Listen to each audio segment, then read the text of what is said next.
এবারে বিপিএল এ শাকিব খানের ঢাকা ক্যাপিটালসের আর মাত্র দুটো ম্যাচ বাকি। 10টা ম্যাচ খেলে ফেলেছে ঢাকা ক্যাপিটালস এবং এই 10 ম্যাচের ভেতরে তারা 3টা মাত্র ম্যাচ জিততে পেরেছে। 6 পয়েন্ট তাদের। তারা যদি সবশেষ দুটো ম্যাচে জেতেও তাহলে তাদের পয়েন্ট হবে 10 এবং তাদের আসলে শেষ 4-এ খেলার সম্ভাবনা নেই বললেই চলে। কিন্তু সেই অবস্থাতেও ঢাকা ক্যাপিটালস কি করেছে, শেষ দুইটা ম্যাচের জন্য তারা একজন হোস্ট এনেছে এবং যে সে হোস্ট না, তারা হোস্ট এনেছে অস্ট্রেলিয়া থেকে এবং কেজিয়া ডনকে তারা 2 ম্যাচের জন্য বিপিএল এ উড়িয়ে আনছে। তো এই 2 ম্যাচের জন্য যদি কোনো একজন নামি দামি ক্রিকেটারকে আনতো, অন্তত পক্ষে সেই ক্রিকেটারের খেলাটা দেখার জন্য মানুষ হয়তো বা স্টেডিয়ামে যেত। কিন্তু সেটা না করে তারা একজন হোস্ট এনেছে, সেটাও শুধুমাত্র দুটো ম্যাচের জন্য এবং এমন এক পরিস্থিতিতে তারা হোস্ট আনলো যখন আসলে দেশের ক্রিকেট পাড়ায় ব্যাপক আলোচনা চলমান যে এবারে বাংলাদেশ প্রিমিয়ার লিগ আসলে বাংলাদেশ হোস্ট লিগে পরিণত হলো কিনা। কারণ হোস্ট কালচার এবারই বিপিএল আমরা প্রথমবার দেখছি, যেখানে কানাডা থেকে একজন হোস্ট আনা হয়েছে, যেখানে অস্ট্রেলিয়া থেকে হোস্ট এলো, বাংলাদেশ থেকেও কয়েকজনকে নেওয়া হয়েছে, অথচ প্লেয়ারদের পেমেন্টের খবর নেই। রাজশাহী শিরোনামে এসে প্লেয়ারদের পেমেন্ট না করে তারা আসলে ক্রিকেটারদের টাকা দিতে পারছে না। আরো একটা ফ্র্যাঞ্চাইজির নাম আমরা শুনলাম যে তারাও আসলে টাকা দিতে পারছে না। তো যেখানে আসলে যারা ক্রিকেটটা খেলছে বিভিন্ন ফ্র্যাঞ্চাইজির হয়ে, তারাই আসলে টাকা দিতে পারছে না, মানে ক্রিকেটার আসলে টাকা পাচ্ছে না, তো সেই জায়গাটাতে হোস্ট উড়িয়ে আনা হচ্ছে। তো ঘটনা যেটা হলো, এবারে বিপিএল এ আমরা আসলে কি কি দেখলাম, এবারে বিপিএল এ আমরা যেটা দেখলাম সেটা হলো প্রচুর ক্যাচ ড্রপ।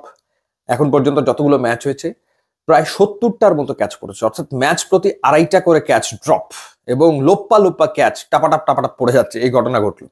এরপর আমরা বিপিএল এ কি দেখলাম সেটা হচ্ছে হোয়াইট বল। এমন সব হোয়াইট বল যেটা আসলে রেগুলার ক্রিকেটে আমরা দেখি না। আমাদের যে স্কুল ক্রিকেট হয়, আপনি স্কুল ক্রিকেটে ওইরকম হোয়াইট বল দেখবেন না। অর্থাৎ যে 22 গজে খেলাটা হচ্ছে সেখানে বল পিচ করাতে পারছে না, মানে বল পড়ে না, বল পড়ছে বাইরে, এমন জায়গায় পড়ছে। উইকেট কিপার তো ভালো কথা, ডাবল উইকেট কিপার রাখলে তাদের পক্ষে ওই বল আসলে ধরা সম্ভব না এবং ওয়াইডের ফলে 5 রান হয়ে যাচ্ছে। সো এই হোয়াইট বল আমরা আসলে দেখছি, এই ঘটনা ঘটছে, প্রচুর এক্সট্রাজ আমরা দেখছি, প্রচুর ক্যাচ ড্রপ আমরা আসলে দেখতে পাচ্ছি। 4 ছক্কা যে কম দেখছি তা না, প্রচুর আসলে 4 ছক্কা আমরা দেখছি, সেটাও ফ্যাক্ট। সেই ঘটনা ঘটছে কারণ বাউন্ডারিটা একটু ছোট করে ফেলা হয়েছে, সেই কারণে 4 ছক্কা অনেক বেশি হচ্ছে। কিন্তু সবকিছুর পর বিপিএল আসলে নেতিবাচক কারণে খবরের শিরোনাম হচ্ছে অনলি বিকজ অফ প্লেয়ার্স তারা আসলে পেমেন্ট পাচ্ছে না। এরকম অদ্ভুত বিপিএল যেখানে আসলে প্লেয়ারদেরকে কাউকে 5% পেমেন্ট করা হয়েছে, কাউকে 10% পেমেন্ট করা হয়েছে, কাউকে 12% পেমেন্ট করা হয়েছে, কাউকে 15% পেমেন্ট করা হয়েছে, এরকম এর আগে আমরা কখনো আসলে দেখিনি বা শুনিনি। তো বিসিবি থেকে নানা রকমের উদ্যোগ নেওয়া হয়েছে, সেই উদ্যোগ আসলে ফলপ্রসূ হয়নি, বাস্তবতা এটাই। তাহলে আসলে সব দলের সব ক্রিকেটারের 25% তো পাওয়ার কথাই, অনেকের 50% পেমেন্ট আসলে হয়ে যাওয়ার কথা হয়নি, সেই ঘটনা এখন আসলে ঘটেনি। তো ফ্র্যাঞ্চাইজিগুলো নিজেদের মতো করে চেষ্টা করছে ক্রিকেটারদেরকে ম্যানেজ করার, সামহাউ কেউ কেউ পারছে, কেউ কেউ আসলে পারছে না, এটা হচ্ছে বাস্তবতা।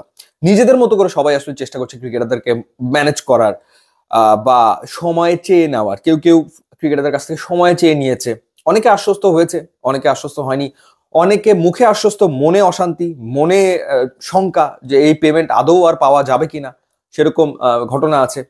আবার আমরা দেখলাম যে মেন্টর হিসেবে নামি দামি ক্রিকেটার এসছেন, সাবেক ক্রিকেটার, তারা পেমেন্ট পায়নি, ওভারসিজ ক্রিকেটার 2-1 পেমেন্ট পায়নি, এই ধরনের ঘটনাও আসলে রয়েছে। সো সব মিলিয়ে এই হচ্ছে অবস্থা এবং যেটা হওয়ার কথা ছিল সেটা না হয়ে হচ্ছে সব উল্টো ঘটনা। এবং এই যে যেটা বললাম যে মাঠের ক্রিকেট নিয়ে আলোচনা কম, সেখানে যে শাকিব খান কি করলো, অস্ট্রেলিয়া থেকে হোস্ট উড়িয়ে নিয়ে আসলো আর কি। So Bangladesh premier league Bangladesh host league হয়ে গেল, ব্যাপারটা এরকমই আসলে মনে হচ্ছে। তো যাই হোক, ইউটিউব ইনস্টাগ্রাম লিঙ্ক আছে, আপনারা যোগ দিলে খুবই খুশি হবো। And thanks for watching.